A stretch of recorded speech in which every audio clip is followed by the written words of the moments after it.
हाय सगळ्यांना, good morning. तर आमची ताई बनवते हो का पोहे. तिला म्हणलं बनव बाया पोहे, तरी पोहे बनवायला लागले. तर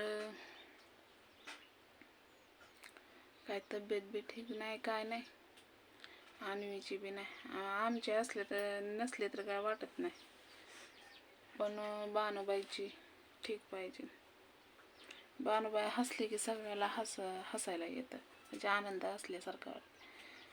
तर बघा इकडं चेंज केलं, इकडलं कपाट इकडं लावलं आहे. आता इकडं टी व्ही आहे, आणि बानुबाईसाठी काय घेतलंय गुड न्यूज तुम्हाला दाखवते. कूलर घेतलाय, कपाटाच्या जागेला कूलर ठेवलाय. छोटासाच घेतलाय आपला. तर कसा वाटतंय नक्कीच सांगा, कारण बानू इतकी घायाळ होती उन्हाने, म्हणून त्यामुळं घेतलंय. तर घेतलाय आपला, छोटाच घेतलाय बानुबाईला कूलर. काल आणलाय, कोणची कंपनी आहे कोणाच ठाव आहे, काय माहिती नाही कंपनीचं नाव. तर असू दे कोणची बी, हवा भेटली गार बाद झालं, बरोबर आहे का नाही. तर म्हणलं आपण सगळ्या भाऊ बहिणींना सांगतो, म्हणलं चला कूलर पण सांगावं. तर जवळनं दाखवते तुम्हाला मी अजून. बघा हे कूलर घेतलाय, टी व्ही काय पाहिलाच आहे, आणि याच्या जाग्यावर कपाटाच्या जागेला हे लावलंय. फॅन तर चालू होता, पण हवाच येत नव्हती. त्यातलं काय गेलं तर गोळ्या कसल्या नुसतंच फिरत होता. आणि घाम तर एवढं, घायाळ तर एवढी व्हायची. आणि आपण फडकं पाणी भिजवून तरी टाकलं तरी काय नुसतं गरम गरम, इतकी गरम, तोंडातनं वाफ गरम. आणि दूध पाजलं गार करून तरी, म्हणजे फ्रीज नाही आपल्याला. अयो हात माझा लय दुखायला लागलाय भाऊ बहिणीनं, हे हात लय दुखायला लागलाय. आणि फ्रीज नाही आपल्याकडं, मग मी काय करत असते, पातेल्यात बारक्या पाणी घ्यायचं आणि गार पाणी डेऱ्यातल्या पाण्याने त्यात पातेल्या ठेवायचं, म्हणजे गार करून आम्ही पाजतोय. तरी पण गरमच पोटात ना, त्याच्या उलट्या बाहेर पचनच व्हाय नाही त्याला काहीच. तर बानू आहे बाहेर झोपली, सकाळनं जरा वातावरण भारी असतंय, झोपली. म्हणून बानूसाठी कूलर घेतलाय बघा. तर ताईचं चाललंय तिकडं पोहे बनवणं.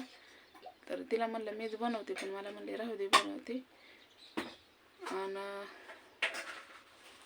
काय म्हणायचं होतं मला, आमच्या इथं जरा थोडंसं हे झालंय, दुःख झालंय, म्हणून त्यामुळं करमत पण नव्हतं. आमच्या इथे दुःख म्हणजे भाऊकी, आमची भाऊकी नाही, आम्ही पाहुणं आहे इथलं. पण ढेंडे यांना सुद्धा पडलं. आज माती होईल, अजून व्हायचे. म्हातारा माणूस होतं, चांगलं होतं, बोलाय चालाय, बाय बाय करूनच बोलायचं. तर जाऊ द्या, कमेंट छान आल्या बरं का. अशाच कमेंट केलं तर काय वाटत नाही भाऊ बहिणीनं. आणि घाण कमेंट केली ना, मग डोकं आउट होत आहे. नका करायचं आपल्याला. मला वाचायला एकतर येत नाही, आणि वाचायला पुरे आहे त्या. दीक्षा ताई ह्या वाचते त्या, आणि मी त्यांना वाचायला सांगितलं आणि त्यांना वाईट वाटेल का नाही सांगा बरं. म्हणून घाण कमेंट करत जाऊ नका, शक्यता तो. कसं आहे, मला पण वाचा येत नाही, मी आहे अंगठा, म्हणून त्यामुळं कमेंट करत जावं. मी घेते वाचून कोणाकोण, पण घाण कमेंट केले तर एवढ्यांच्या लेकराच्या डोक्यावर परिणाम होत असतोय. आणि मला कसं आहे, तुम्ही माझ्यासाठी कमेंट करता म्हणून मला वाचून मला भारी वाटतं, म्हणून मी वाचून घेते. तर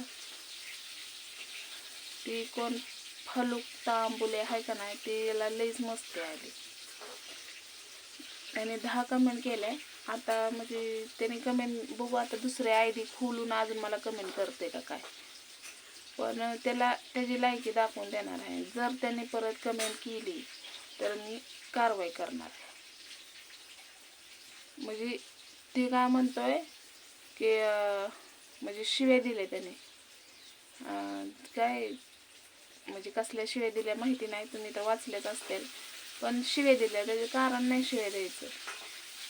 कुठनं जे उठायचं सुटायचं कमेंट करायचे लेडीजला, हा कुठला न्याय आहे? तर जाऊ द्या, मी त्याकडे काही लक्ष देत नाही. पण थोडं वाईट वाटलं मला, पण जरा माझं डोकं एकतर नाही शान माझे. मग मी काय होतं, मला त्रास होतो. एकतर अन्वीमुळं मला काही हालचाल करता येईना, एकतर आजारी आहे ती, तिच्याकडे लक्ष चाललंय. आणि तुम्ही त्याच्यात अजून अशी घाण कमेंट केली की मग जास्तच तिच्यावरला लक्ष माझं उठतंय आणि कमेंटकडेच राहतंय. तर कमेंट करत जावा, पण घाण करत जाऊ नका.